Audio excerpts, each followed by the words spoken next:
Sveiki, labai smagu, kad įsijungėte šitą video.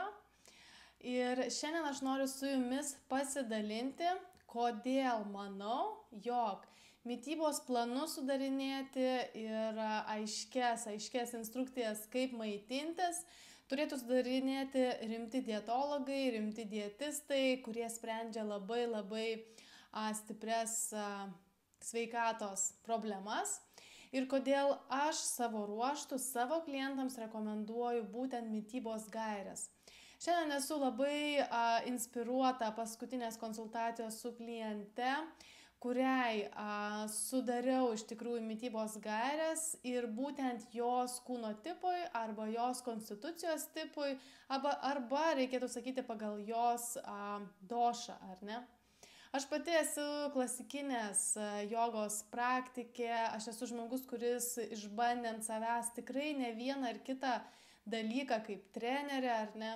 Ir išbandžiau tiek mitybos, ar ne, labai griežtas rekomendacijas arba planus, ar ne, kurių laikiausi pusę metų, kai kuriuos būdus, ar ne, kaip pavyzdžiui, skaičiuoti savo suvartotas kalorijas, aš išbandžiau 3 mėnesius ir aš galiu pasakyti, kad ilgai tokių griežtų planų, ilgai laikytis tokių griežtų instrukcijų, tiesiog pritrūko tiek jėgų, tiek valios, tiek aš sakyčiau, tai nepagerino mano sveikatos. Kas iš tikrųjų veikia žmogui ilgą laiką, tai nebus numesta ar ne, surašyta labai mažu šriftu, tankiai. Aš manau, kad kiekvienas žmogus turi pirmiausiai pažinti save, intuityviai pajausti, kas jam tinka, o kas netinka. Ir kiekvienas žmogus turi mokytis maitintis taip, kad galėtų išlaikyti savo sveikatą, savo optimalią sveikatą kuo ilgiau. Mūsų kūnai yra be galo skirtingi. Mūsų kūnai gimė labai skirtingų metų, mūsų mamos tuo metu, kada mus gimdė, ar ne, jautėsi visiškai skirtingai ir labai natūralu, kad mūsų kūnai skiriasi.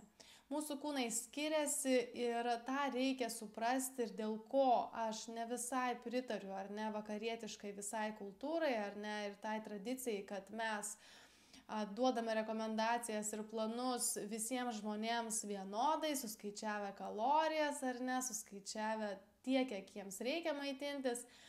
Tai yra tai, kad neatsižvelgiama į kūno tipą. Tarsi yra kažkas tais parašyta apie ektomorfinį, mezomorfinį, endomorfinį kūno tipą, tačiau tai kažkaip tai pasilieka kažkokiose knygose ar ne, ir žmogus visiškai į tai nesiorientuoja ir toliau bando daryti kardinalius pokyčius, kurie jam tiesiog neprilimpa, jam tiesiog netinka. O kodėl netinka? Dėl to, kad tai nėra jam specifiškai ir tai netitinka jo kūno tipo. Aš laikausi ajurvedinio principo ir intuityvaus valgymo principų, ar ne? Tai vieną su kitu derindama aš atrandu tokį gerą balansą tame, jog mes kuriame su klientais gerą savijautą jam konkrečiai. Mes kuriame iš tikrųjų unikalų, autentišką būdą maitintis būtent šiam konkrečiam žmogui ir pagal jo kūno tipą. Ką aš duodu daryti? Aš duodu žmogui užsipildyti labai išsamų testą, kuris parodo tuo metu vyraujančią kūno konstitucinį tipą, ar ne, arba vyruojančią došą, biologinę energiją žmoguje. Kartais jinai yra apsunkusi, kartais ta doša, ar ne, prigimtinė mūsų doša yra susilpnėjusi ir pagal tai sprendžiame, ar ne, kaip veikti toliau. Ar truputėlį balansuoti ir išgryninti tą prigimtinį došų balansą, ar galbūt taisyti sveikatą ir savijautą pagal būtent tą mūsų pagrindinę došą.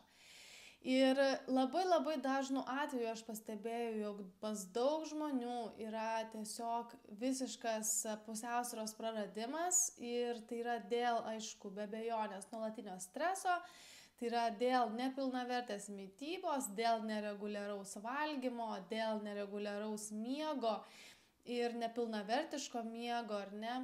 Mūsų kūnai labai išsibalansuoja. mes nebegebame normaliai atsirinkti, mes negebame normaliai ar nevalgyti, dėl to, kad esame tiesiog sudirgę, išderinti ir mums yra sunku, elementariai energijos trūksta. Vartojame taipogi daug stimuliantų, vartojame kavos, kažkas tai geria alkoholinių gėrimą ar ne vakarais, norėdamas nusiraminti. Ir vis ieško ar ne būdų atsipalaiduoti, bet neieško būdų stiprinti savo sveikatą, stiprinti savo imunitetą ir suderinti tas stygas viduje, ar ne. Kiekvienam žmogui, kuris kreipiasi į mane, aš paaiškinu, kas yra tas ajurvedinis principas, kas yra tos došos, kokia doša yra jo pagrindinė vyraujanti, kaip ją subalansuoti, kaip išlaikyti tą sveikatą, duodu gaires, būtent pagal ajurvedinį principą, kaip vertėtų maitintis ar ne, kokie būtų pagrindiniai tie produktai, tinkantis jam ar ne balansuotis. Ir taipogi palieku laisvės be abejonės pasirinkti tai, ką žmogus mėgsta. Išsiaiškinus tą kūno tipą, ar ne, koksai yra pagrindinis konstitucijos tipas arba kokia yra vyraujanti doša, tampa daug aiškiau, ar mums vertėtų ar ne orientuotis į šiltą ar šaltą maistą, ar mums vertėtų orientuotis į daugiau žalią maistą ar apdorotą maistą. Kokius prieskonius vartoti, kokius vaisius, kokias daržoves geriau būtų vartoti, ar ne. Ir tai integruoja iš tikrųjų tokį vakarietišką principą ir taipogi intuityvias mitybos gaires, ar ne. Kada valgyti, kiek valgyti, kaip dažnai valgyti, kaip aš turėčiau ar ne valgyti, su kuo turėčiau valgyti ir tas yra be galo nuostabu, naudinga žmogui sužinoti, suvokti, kaip tos savo įpročius koreguoti, kaip vieni ir kiti mano įpročiai jau esantis manyje keičia ar ne mano savijautą. Tokia konsultacija trunka apie valandą laiko ir tokia konsultacija iš tikrųjų kartais labai atveria akis, ką aš darau ne taip, ką daryti galėčiau kitaip. Ir, kas aš esu ir kodėl turėčiau maitintis vienaip ar kitaip, arba kodėl aš turėčiau įtraukti savo dienotvarkę vieną ar kitą naują įprotį. Labai tikiu tuo, labai jaučiu, kad tai veikia ant manęs pačios, ant mano artimų žmonių ir žinant, pažįstant save, viskas tampa daug paprasčiau. Ir tiesiog aš jums palinkėsiu ieškoti, pažinti save, derinti principus ar ne, taikyti juos, praktiškai taikyti, išbandyti ar ne patarimus, išbandyti pasiūlymus ir integruoti tai į savo gyvenimą. Nieks negali jums pasakyti, ką konkrečiai valgyti ir kiek, ar ne. Jums galima tik patarti, galima pasiūlyti, galima ar ne pasidalinti vienu ar kitu principu ir tai vis tiek galiausiai atsirems į jūs, atsirems į tai, kiek norite keistis, kiek esate pasirengę ar ne priimti naujo kažkokio tai iššūkio, naujo įpročio. Ir tikiu, kad tas palaikymas yra labai reikalingas. Tikiu, kad žmonės besidomintys skirtingomis sritimis yra be galo reikalingi mums visiems, ar ne, kad galėtume pasiimti tai, kas tinka mums. Tad gražios jums dienos ir iki kitų mūsų sveikatingų susitikimų. Viso.